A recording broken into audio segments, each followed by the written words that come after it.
And welcome to this episode of the Good Citizen Podcast. Privileged today to have on a good friend for the 250th episode of the podcast, Sue Swayze Liebel, who's actually been a part of kind of my story. I'll explain that a little bit more in a second, but I'm grateful to have her on. She leads kind of a national policy for the SBA list, a premier pro-life group. So Sue, how are you doing this morning? Hi, good morning. Thank you. Thanks for having me today. Yeah, so I mentioned kind of the story when I was finishing up law school. I was in an externship. I came back to the state of Indiana. I wanted to get involved in Christian citizenship, and Indiana Family Institute, which I now work for, is the Focus on the Family affiliated group in Indiana. And so I asked for an internship, and Sue actually led that internship. And so she was one of the first people to introduce me to public square ministry with kind of the boots on the ground. What does that look like on a day-to-day basis? And I consider Sue a happy warrior, loves Jesus, and wants to save babies. And so I wanted to talk to Sue today about what's going on with the life issue post Dobbs, but also to ask a little bit about the nuts and bolts of how public square ministry works.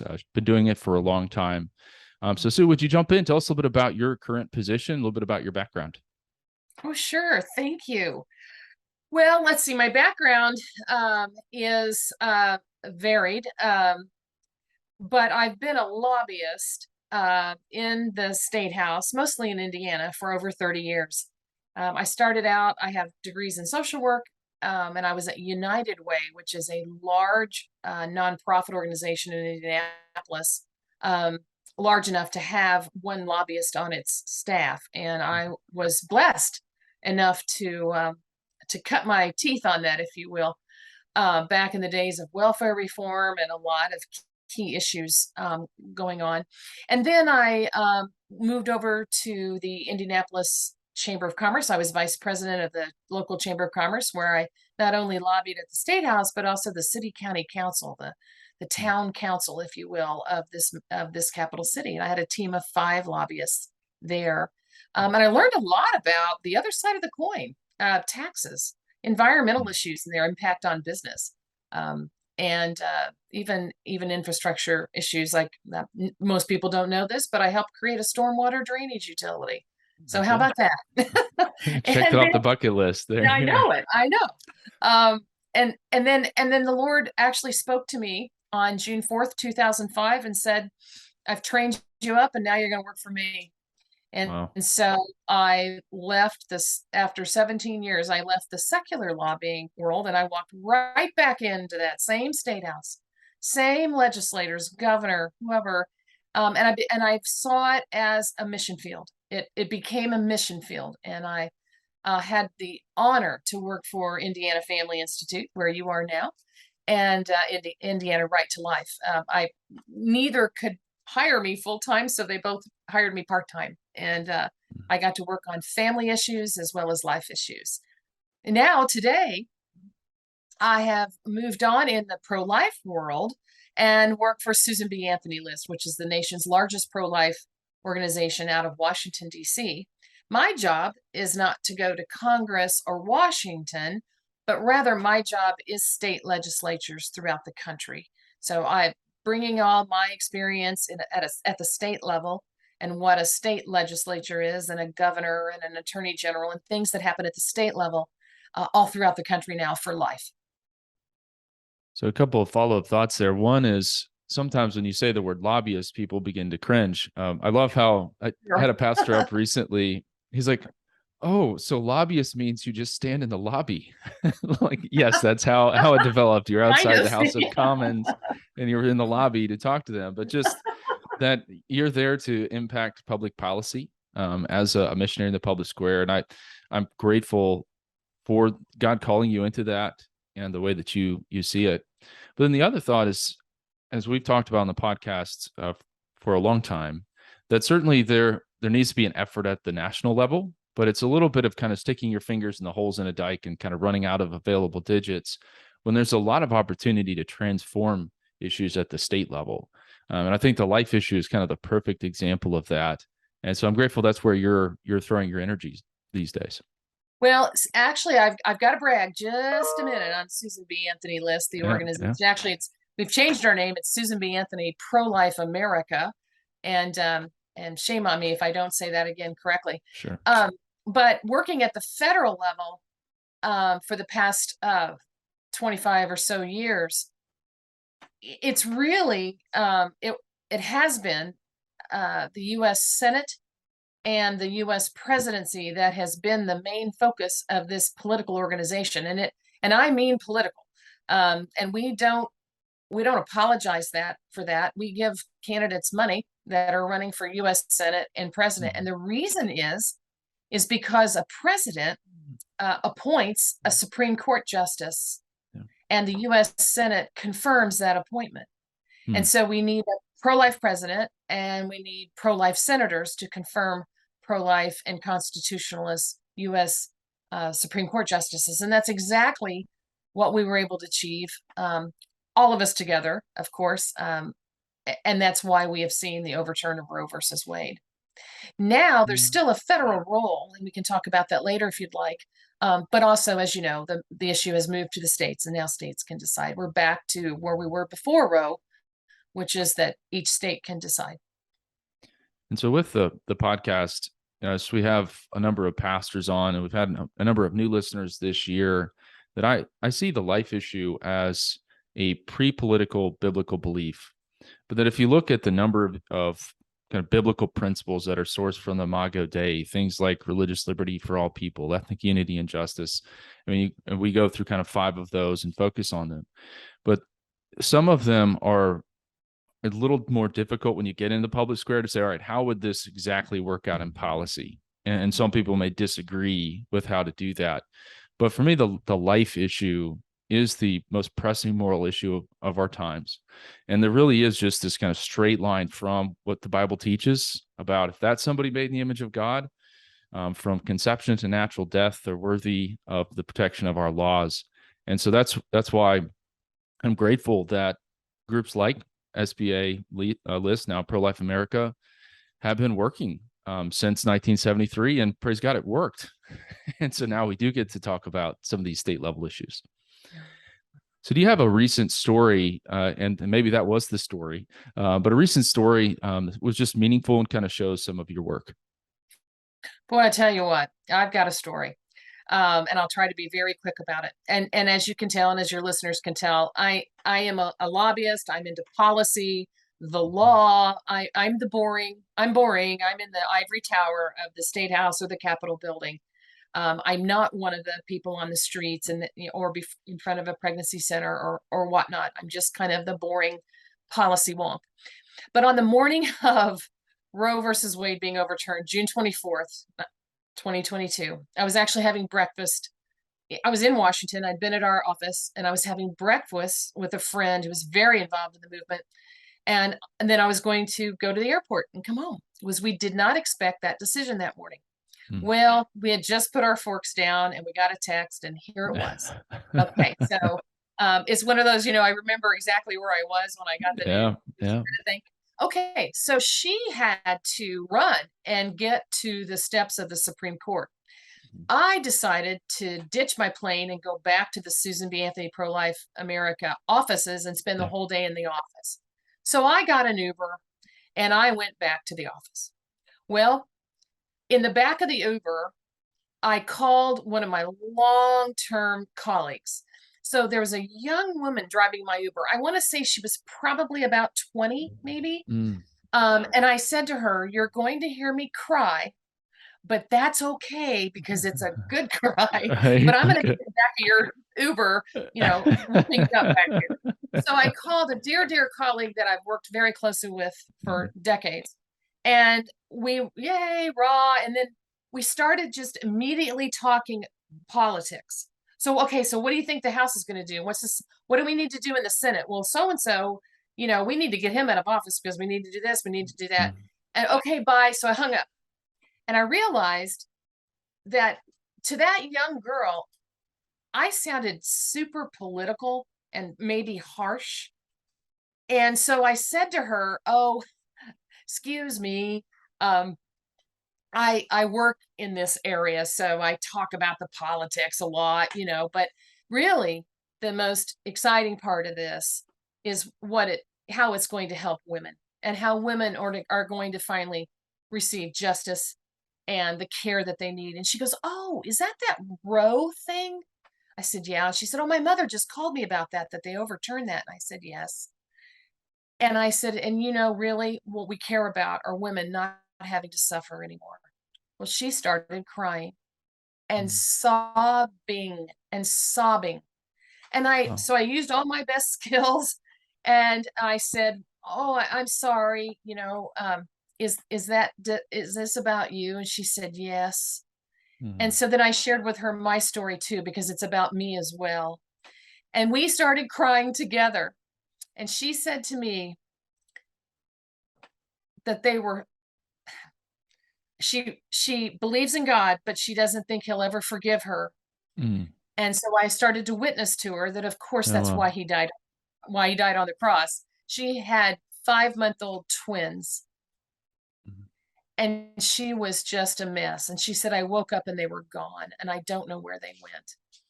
And Okay. so anyway, we cried, we praised God, we talked about Oh. forgiveness. I gave her some healing ministry information. And this was before I ever stepped foot in the Mm. office on the Wow. morning. And so that was my story. The God's reminding me why we do all this, right? We Right. do all this for women like her.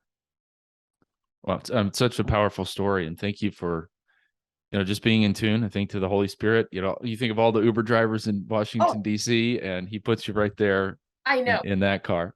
I know. He is so Uh, good that way. And while my skills sometimes I wonder, Josh, why a lobbyist, what politics, laws, why me? What's mm. that about? And then I realized that's not what it's about. It's about her. But and your story emphasizes the importance, I think, of having a holistic view of ministry in the public square. And is there a place for the pregnancy care center? Absolutely. Is there a place for the pastor preaching on this issue?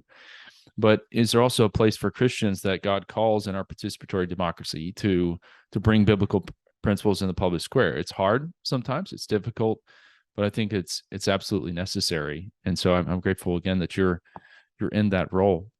I'm grateful, Josh, that the Lord spoke directly to me and said, "Now you're Mm. going to do this for me." It was very clear. You're going to go back into that state house and the public square, and you're going to view that as your mission field. I always say, where do we send missionaries? We send missionaries to places that need the light. Mm. And that's exactly what American politics is today. And Yeah. that's the way, that is our public square. That's the way we make decisions. And so a lot of people don't like politics. They don't think, there's anything. Politics is just another mission field. And that's exactly where we need to be to help people like her and others understand how these decisions get made. And that's exactly how these decisions get made. So some days it gets a little gritty, and I ask him, why me? But Yeah. why not me? Here I am. Yeah. Send me. There was one other thing you mentioned about the policy and how it's going to help women. And something I shared, I had kind of three reflections from special session here in Indiana. And one of them is that certainly the gospel transforms, but the law teaches and it informs our consciences and shapes our consciences. And something I was reflecting on, it's just as you were there amidst this, the 8 hour screaming, like props to these people. I don't know how you keep it up for 8 hours. Um, but that, they've been taught for in a sense generations that you don't have to consider this other human being, and now that the law is changing, they feel like it's just wrong. And so trying to understand their point of view, that was something that I reflected on, that the law does teach morality. And so it's important for us to say, here's what is good, true, and beautiful in the public square. And I know that you're um, very adept at that now, having been in this space for a long time. Well, one of the goals that I had when we started the podcast is, like, we're not the first Christians to navigate the tension of bringing biblical principles into the public square. So why don't we, look back and try to learn from some of those in the past? And one of the individuals that I certainly look up to is Susan B. Anthony. I'm not sure that many Christians kind of know who she was and what she did. So I don't know if you could give us a brief overview, and that, I believe, inspired the name of your organization. Well, absolutely it did. And um, So most people have heard of Susan B. Anthony. She and the suffragettes fought, pardon me, they fought for the women's right to vote and women's equality long before, it was cool. In fact, in their society and in their day and age, they lost a lot of their privileges because they spoke out. Mhm. Um, and then they picked up a lot of momentum then when they were able to secure that. However, what most fourth grade textbooks don't include anymore is that Susan B. Anthony also spoke out against abortion. Hmm. She called it child murder. She called it a crime against women. She felt that women deserved much better than just simply killing their offspring. There was so much more that women had to offer, and of course, childbearing was our God-given um, blessing. But that to truncate that life not only ended the life of the child, but also had great damage to the woman, and also if it were coerced by, as she called it, alcoholic husbands that Mm. kept their wives abused in home. That was back in the day when women didn't get out much. They didn't have much of a life. So there was a lot going on there in that society that was keeping women down. And she felt that abortion did too. So there is a plaque in the State House, Indiana State House, of Frances Willard, and I'll show that to most pastors that come up. And it's interesting the way that the temperance movement, and maybe that's an entire another podcast, become the temperance movement along with women's voting rights. Right. And what I explained to most is that, I mean, a lot of these men were like Civil War veterans, and a lot of this was hard liquor. I mean, they're coming home just beating their wife and kids. And so if you have not studied that era and the women's suffrage movement, the Women's Christian Temperance Union, I've began sharing with my daughter some of these stories, the courageous women that in a time when it was not like okay for you to stand up and speak out, about the courage, and ultimately they're grateful for that. Now you do, as the state policy director, have responsibility for like the whole country. Okay, and so I don't know if we can get to all 50 states today. No, But if no, you, actually, I have, but we have since Roe was overturned just a couple of months ago, we have doubled our team so okay, that I have a lot of help now, and nice, I'm going to focus primarily on the Midwest. okay. But being the elder stateswoman, I'm going to be coaching and helping the whole team with all of that. But still, things are looking up, Josh. That sounds good. I know you told me like I'm responsible for all 50 states. I'm like, oh my goodness. But we'll Right. start with All right. Indiana, and I know you were there as well during the special session. So I would just be interested in any observations that you had about how that went and how it might impact other states, as we have listeners from all over the country. Thanks for that question. In fact, I've been looking back and studying this, and I have a document called Lessons Learned because Okay. we're finding some of the same things happened in West Virginia and South Carolina, the two other states, to have special sessions this summer. So there were three states that have special sessions right after Dobbs. Mm. And Indiana was the first, and probably the most, the word I would use is shocking. But the most important lesson that I think I learned is that the process worked like it was supposed to. The idea here that it comes back to the states, the state has to decide. It's a messy, messy process. It is a frustrating process of democracy and of lawmaking, and it was all that and more. It was a very difficult process, but the people certainly did speak. Their voices were heard. The legislators were representing their constituencies and the people that vote for them, and so the process worked the way it was supposed to, in my opinion. Um, However, I do believe that it signaled a new day for pro-life laws and the pro-life discussion. If you think about it, we've really not had a full discussion for 50 Mm. years. Wow. Yeah. Roe versus Wade and Casey and some of those court cases, its prodigy, those court cases gave us the parameters within which we could talk about. They gave us the bumpers, like when you're playing Mm. little kids play bowling, put the Yeah. fake bumpers in there. So we've not really been able to have a full body discussion but for the legal parameters that we were under and what a state had jurisdiction to do. Now the states have jurisdiction, and is a whole new discussion. One of the things that shocked me the most, and it may be just sheer politics, and I think you and I and our listeners would really hate to think, and it's so hard to watch when these elected officials are watching polling and political factors as much or more than their own hearts and their own ethics and their own belief system. But that is, in fact, what happened. And that was disappointing to those of us who have an ideological or a biblical or otherwise a belief that all life is God-given and is inherent, are right. And then like polling and political stuff shouldn't really supersede that. Yeah. That's not at all what we found during the special session. It was super disappointing. However, it was very realistic in this American messy decision-making process that we have.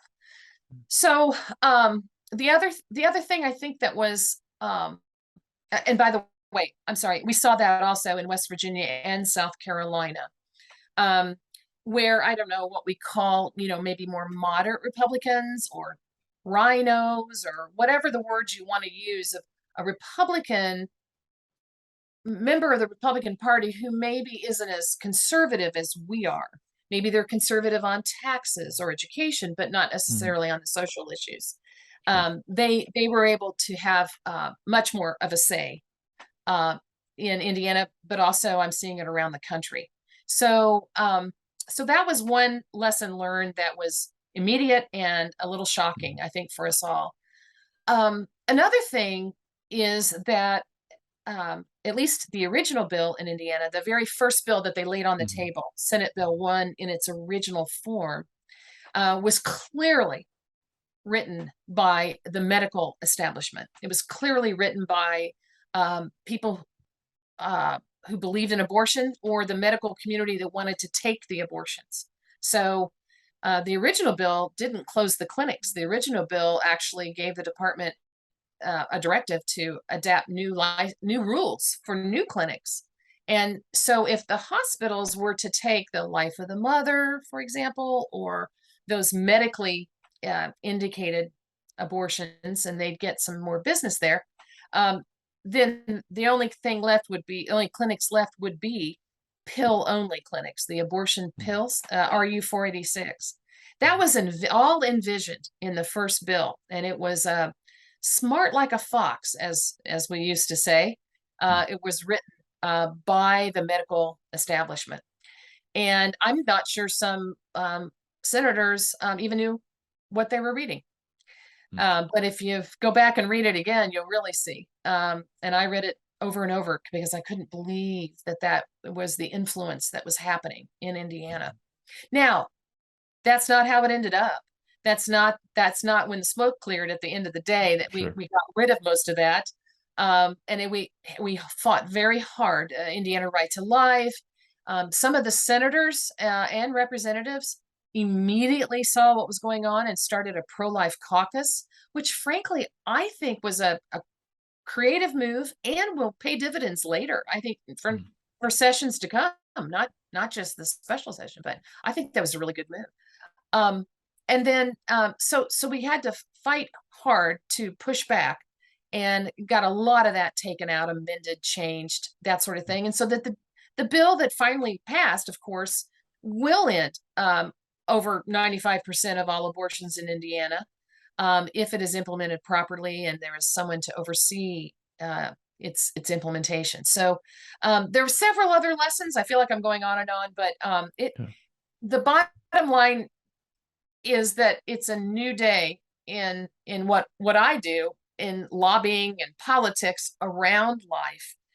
It's taking a new form, and the medical community is making a grab. And I don't just mean maybe the liberal hospital system like IU Health, and there's rumors that they want to buy up the Planned Parenthood clinics and partner with Planned Parenthood or something like that. I don't know, but I just mean the mainstream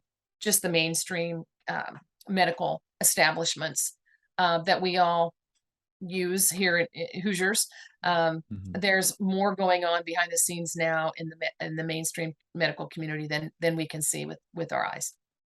And that was exactly the analysis I was looking for. Just you're there, boots on the ground. You see the first draft. You're there for the sausage making process, and that was one of my reflections as well.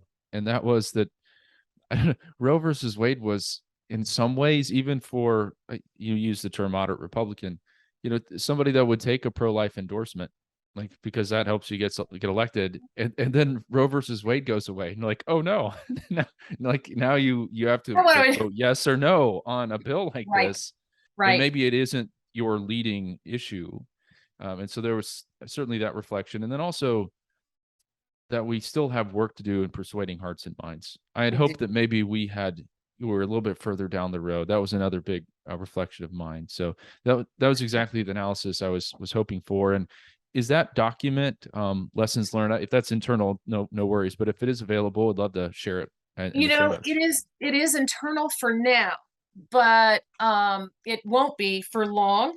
I've also asked so you know, with Susan B. Anthony Pro Life America, we have the National Pro Life Women's Caucus.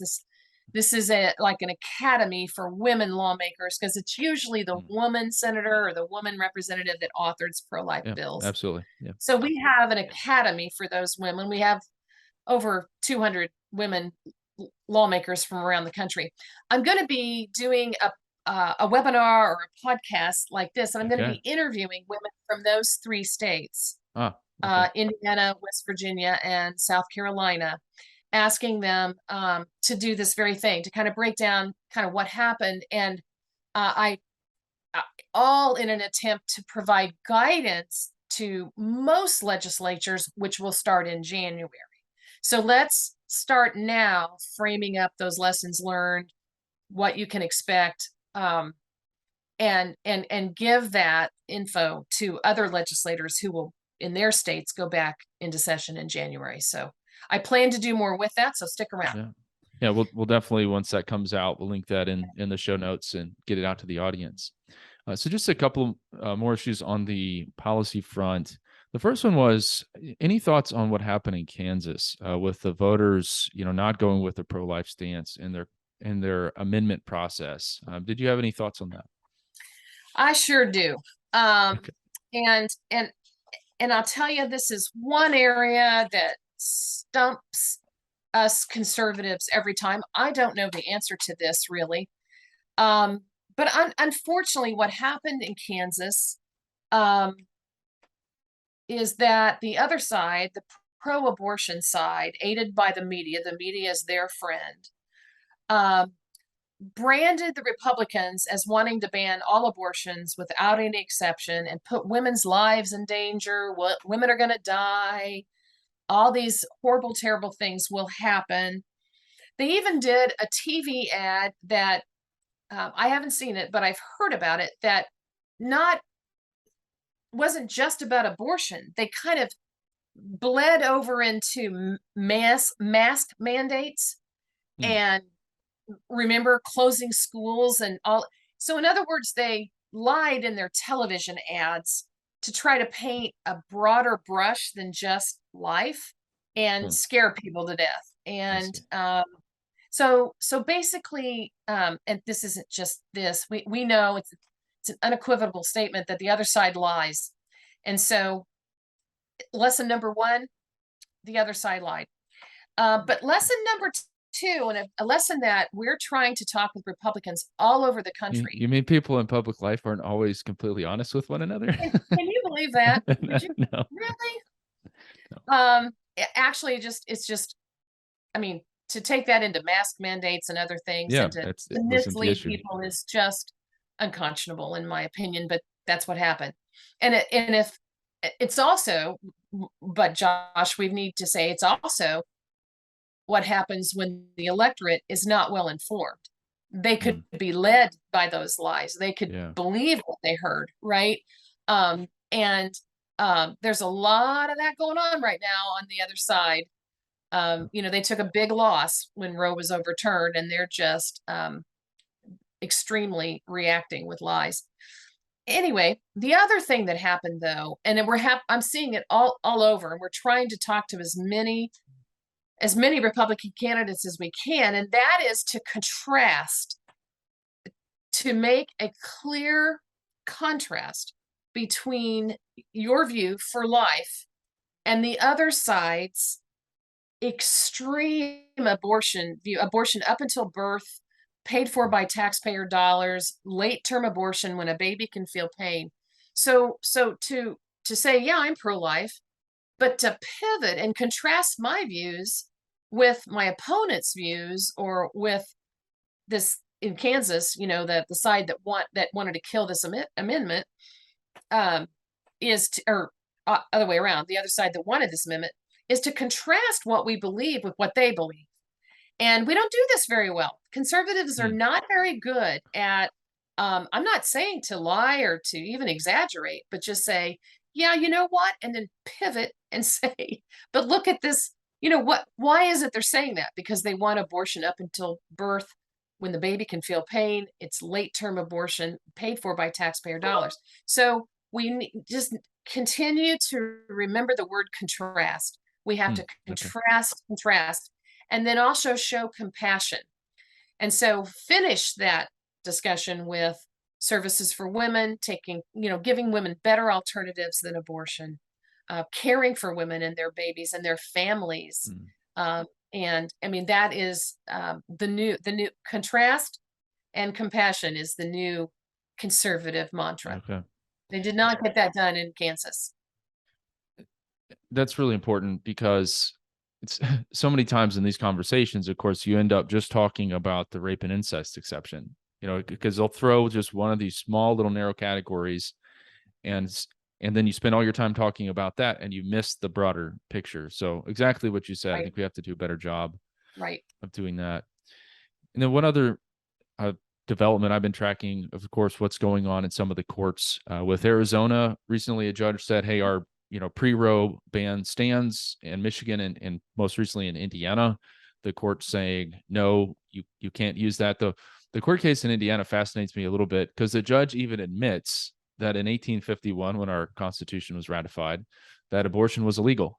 Yet he says there's a right to privacy, potentially a right to privacy in the Constitution. And so this is going to, I think, continue to go through the court systems around the country.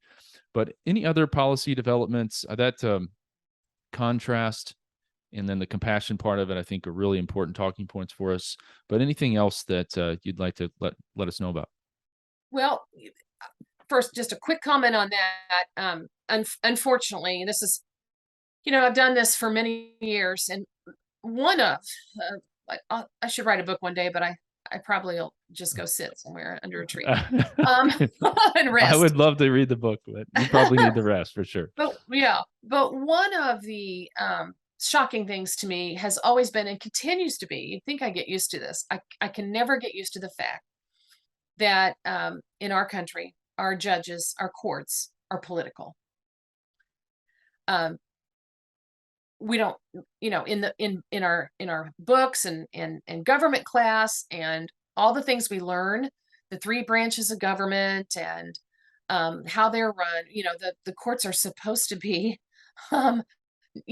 not have a bent one way or another, and they do, and they just do. Part of me wants to just start putting judicial seats, or the race for Supreme Court seat or local judge on the ballot, and just treat it as what it is. It's political. But we can have a whole nother podcast about that. Yeah. But it is very disappointing, and the days of being naive about that are over. It is just not political, which is why Susan B. Anthony, Pro-Life America, worked so hard with President Trump and others to get the 3 new Supreme Court justices on there, because we knew exactly how this works. And so that's how that works. But you asked another question now. You asked about policy overall. Oh, I'm sorry. I didn't want, just one real quick follow-up before we move on. I just wanted to put an exclamation point beside that. And there's the old adage that a good lawyer knows the law, a great lawyer knows the judge. And it's just, part of human nature in a sense. It is human nature. But yeah. like even in Indiana, there's a judicial retention system. Many states have, some form of, there's some opportunity for citizens to either vote for Supreme Right, Court justices and right, so all of what's been focused on at the federal level, like SBA, Pro-Life America, President, Senate. Well, now the state constitutions are in play. And so now governor in Indiana, there's a commission that helps appoint these individuals. All of that becomes important. So I just want to emphasize no, that. Yeah. you're exactly right. You're exactly right. It becomes overnight. It became much more important how we choose our judges. And I think what Susan B. Anthony list is, I think what we're going to start doing is encouraging those, mostly pro-life states or the more conservative states that we know care about life, um, to move to a system of electing judges and not the judicial nominating committee giving 3 names and the governor appoint. That's the Missouri plan. That's that style of getting nominated names and then somebody chooses, as opposed to just going to the ballot. And so I think we're going to start looking into this much more, because now after Roe, this becomes super important, how you elect your judges and who they are. And that's just the fact. Absolutely. So anyway, overall, like the whole country, right now there are 14 states that have total bans on abortion or limits on abortion at early gestational age, like maybe a heartbeat law or something like that. So either completely banned or heartbeat or something. That's 14 states. 2 are soon to be in effect, are about to be released by their courts. And then there are, like Indiana, there are 7 states that we're watching that are poised to be a ban on abortion, or an early ban, like a heartbeat or something like that. But those 7 are in court right now, are tied up in court. And so we're watching those. That if we get those, that makes a total of 20, and then 22 is soon to be in effect. And then one state has a 15-week limit in effect. That's Florida. And a lot of people, I'm just going to say this, a lot of people think Florida, 15 weeks. Well, DeSantis is more pro-life than that. Well, I think he is, but he has a legislature that passes those laws. So Ron DeSantis didn't say, hey, I think I want a 15-week. It was the legislature that said that. But there is a court case there going on. And then there are about 27 states that are what we would consider pro-abortion, very few limits, up to birth. So it's about 30 states that have some degree of one is 15 weeks. So everything else, about 29 states, have more restrictive laws on abortion. And then about 27 that don't. The other thing, a lesson learned, if I may go way back to that, is I realized when we were sitting in the Indiana special session that this is just today. This is who's the president of the Senate today, who's the Speaker of the House today, who's the governor today. Politics goes in waves, and that could change. Democrats could sweep the House and Senate at some point, we could elect a Democratic governor. The reason I'm saying Democratic isn't just to be political, although I am being political, because the Democratic Party platform statement on abortion is full out abortion up until birth, paid for by taxpayer dollars. So if anyone wants to color me political, just go Google the Democratic Party platform and you'll see that it's a party position for abortion. So back to the states, yay. But at the state level, we're fickle and we change our minds, and it ebbs and flows, and we'll be defending this forever. And that's so true. And I might just, that's the emphasis of this podcast is local elections, state elections matter today. They're going to matter for a long time. Even if you get a constitutional amendment in there, it can be changed. And so I think we all celebrated Dobbs coming down, and we celebrated that, but then it's like, okay, let's get to work. I know. I kind of did too, Josh, and I do this every day. And I wanted to take a break for a minute because I wanted it to be over.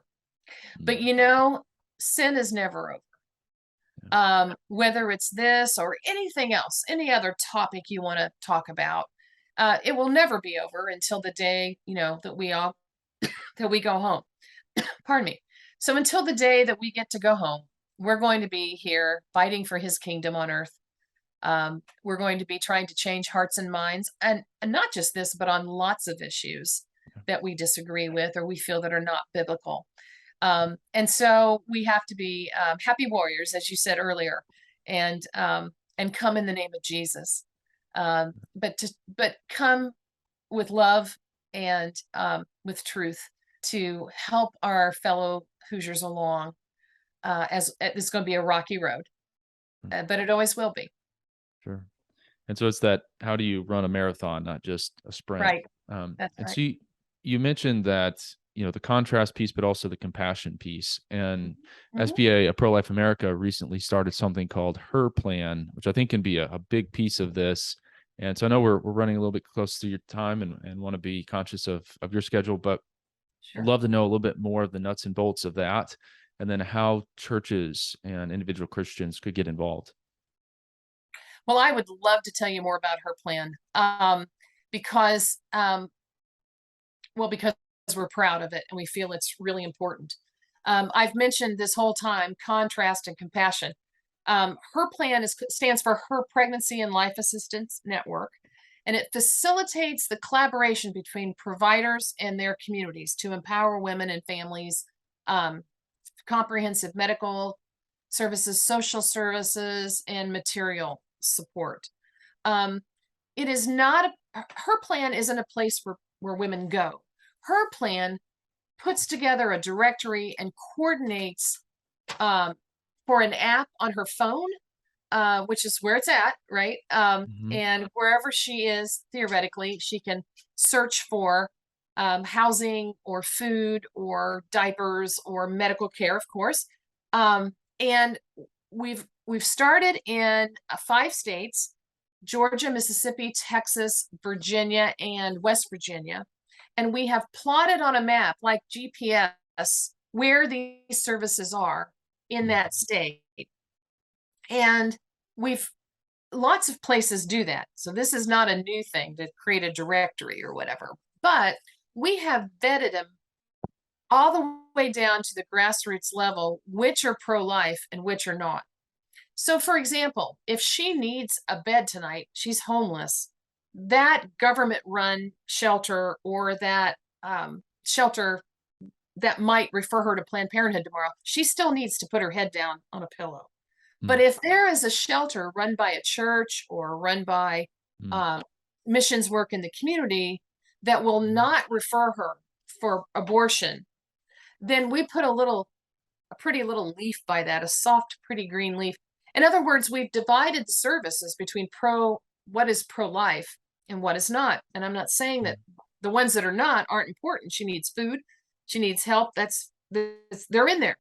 But if she's looking for pro-life oriented services, we've done that work to tease out whether it's for where to get a car or where to get counseling or whatnot. So that is Her Plan.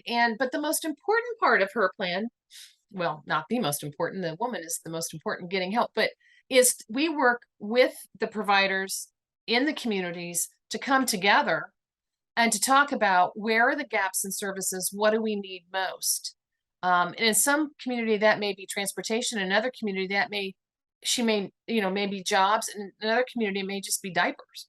It just depends on that community. And so there's also a church pathways guide and an assessment for churches to take. Really, we want to weave in the church. And I know, Josh, I know a lot of churches are like, how can we help? How can we get involved? Well, what is the most, critical need in that community? Let's hear about that from some other providers who work with women every day to hear what are some of the most immediate needs instead of just a shot in the dark, like I think we'll just provide food, which is fine, but let's find out what the actual needs are in that community. And so herplan.org explains the collaboration. It explains the directory that I mentioned.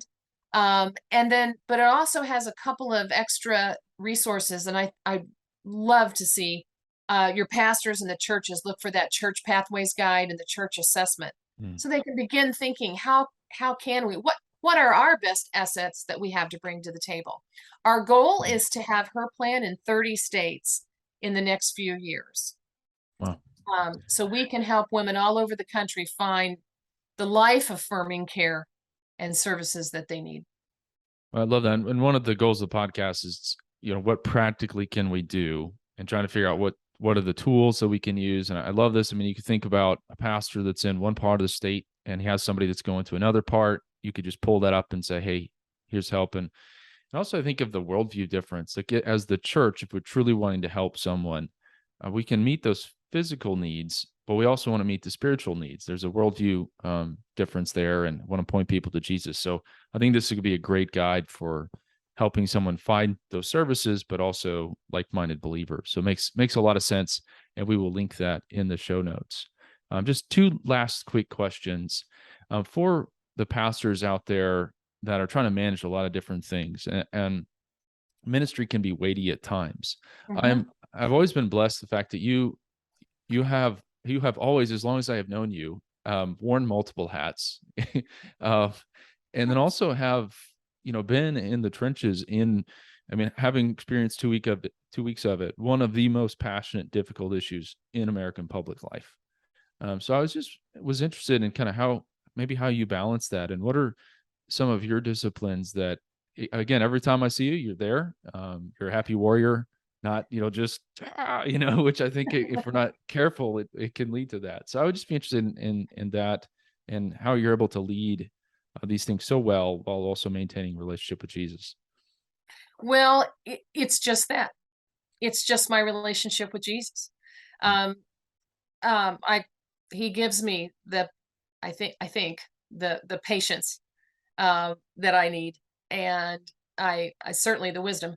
But I also I have my own story of who I was before I was saved by the blood of Christ.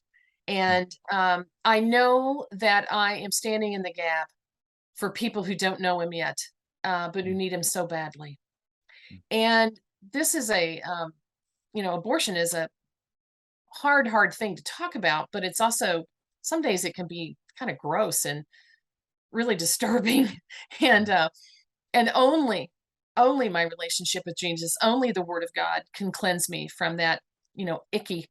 When I left the state house during the special session, when they were screaming every day, and it was demonic screaming, it was really going in my spiritual ear and really messing with me.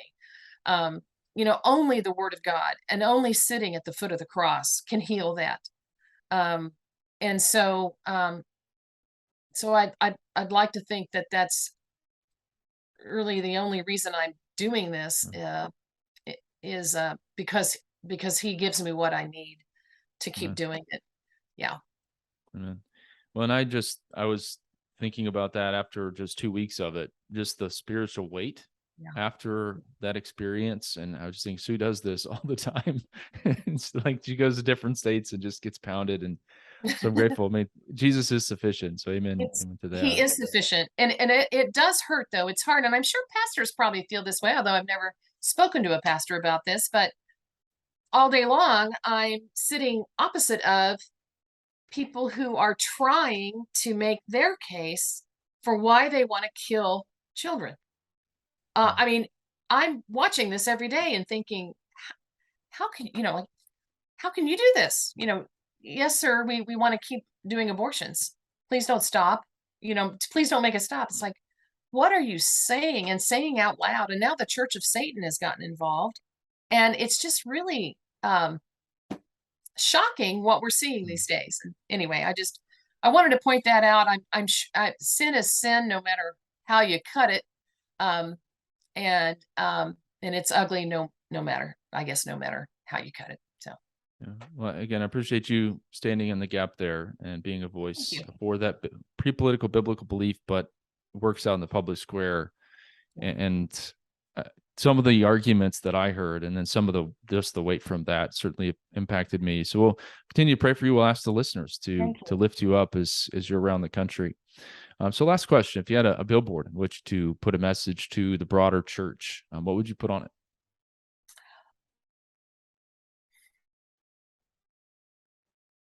3 words. We need you. Amen. We need you in the public square, which can be frustrating. We need you in the pulpit. Um, we need you in ministry to men and women. You know, we've been talking about women all the time. It's easy to talk about the women part of abortion, but for every woman that is in the abortion equation, there's also a man somewhere too. Sure. Indeed. And Yeah. you know, a whole new area of Mm, ministry is growing of men who regret their role, their part of an abortion, um, and or they didn't learn that their wife or girlfriend got the abortion until it was too late and he had no mm, rights. He had no yeah. say so. Yeah. So men are really important equation, part of this equation. But we Mm, need you is what I would say to the church. mm, Um, a friend of mine runs a wonderful post-abortion healing ministry. mm, I'd like to see the churches know where all those are in their communities. And she actually put on Facebook, if you could tell your pastor one thing, if you were sitting in the audience and you could tell your pastor one thing in your post-abortive, what would it be? And I mm, said that I'm scared of you. mm, I know you're a great pastor. I think you're great. I learned so mm, much from you. I have been so fed by your teaching, but I'm scared to tell you my secret. I'm scared to tell you mm, about my abortion. I'm afraid. I'm afraid to tell anybody, right? But I'm also really afraid to tell my pastor. So, but I haven't really heard him open the door to that either. I haven't heard him tease me to come in and talk to him or tell me it's okay or mention it in a sermon or mm, anything like that, right? Of course, it's okay for me to go talk to my minister, right? It's okay mm, to talk to my pastor. Of course, that's okay. But in my mind, it may not be okay. In my mind, I'm afraid of mm. judgment, right? Wow. In my mind, not in his or her mind, right? See, so we need you. We need you to step up and get involved in this and just say the words once in a while. So Mm. I've got something to hook on to. Wow, that's so powerful, and I appreciate the encouragement to pastors. And I was able to be there and observe. We had 7 or 8 pastors up. We didn't want to overwhelm legislators, but the day before the final vote, and the weight that we both talked about, they were definitely feeling it too. And Mhm. watch as they were able to pray and minister, and answer questions about the morality of these things and the tough positions that many of these legislators were in with all these different amendments being thrown at them. And I've had several of those legislators just say, thank you so much. Mhm. And so I think some pastors are like, I don't know if I have a role there. Well, absolutely, Mhm. absolutely you do. Mhm. This has been so much fun. I'm so grateful to have met you many years ago as I was kind of getting started, and now to be able to catch up with you on your work around the country. We'll continue to pray for you and SBA Pro-Life America. Thank you, Josh. It's been great to be with you too. You're doing a great job, and I just would ask all of our listeners to pray for you as well, and to seed into this ministry. It's exciting what where you've taken this and where you're going, Josh. Thank All right. you. Thank you, Sue.